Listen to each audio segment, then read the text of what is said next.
Hello, everybody. This is Jane Addams here. I actually have my book with me, Spirit in Action. And we're just going to dive into my life, how I came about, and why I did what I did.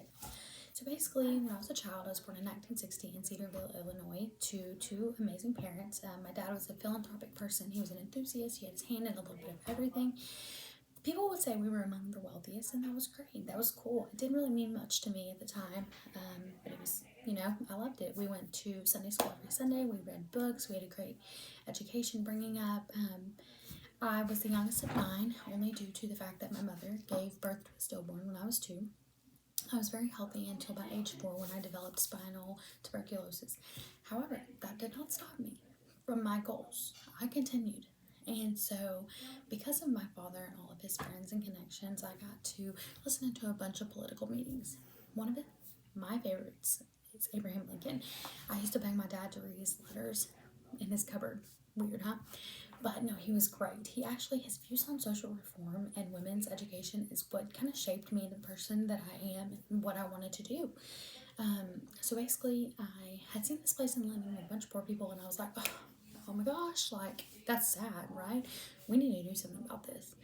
So about 4 years later, I read an article in the magazine, and someone created a settlement house right where we were, right where I saw all these people, and I had a dream. I said, I want to do that. But I couldn't tell anybody because I thought they would think I was crazy. I finally ended up telling my friend Ellen. She loved it. On board. Let's do it. Let's help people. Perfect.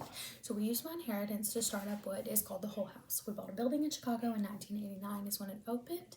Whole House is actually named after the previous owner of the building. So we wanted to keep that kind of fun and friendly and in the same family. The Whole House helped many of the just regular workers, lots of immigrants. It was kind of a college of university women.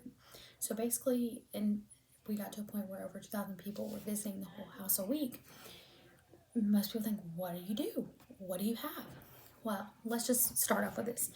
I am a prohibitionist. I don't believe that alcohol should be legal in the United States, let alone our soldiers should be drinking it before they go to war. That's just me. I've seen a lot in the 19th ward that shaped my views on alcohol today, and I disapprove of it. So we put a coffee shop in. A coffee shop where people could come to work. We could place them in jobs, but somewhere that was alcohol free, somewhere you didn't have to go and drink. I love that. Being sober. I love it. So not only did we have that, we had a public kitchen that we could employ people at. We had a gymnasium, a swimming pool. We had kindergarten in the mornings for the littles, club teams in the evening, and night school for adults to get an education. And I think all of this, I have a saying. It says, action indeed is the sole medium of expression of ethics.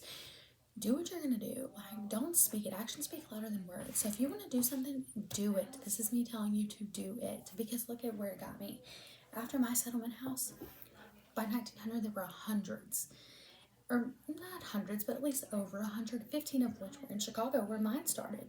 So that started a trend. It helped people, and I think that it did that because I didn't just say I wanted to do it. I did it. So get out there, do it, do what you want to do. Don't let anybody stop you, and don't care what people say, okay? Thank you, and stay tuned for part 2 of the podcast next week.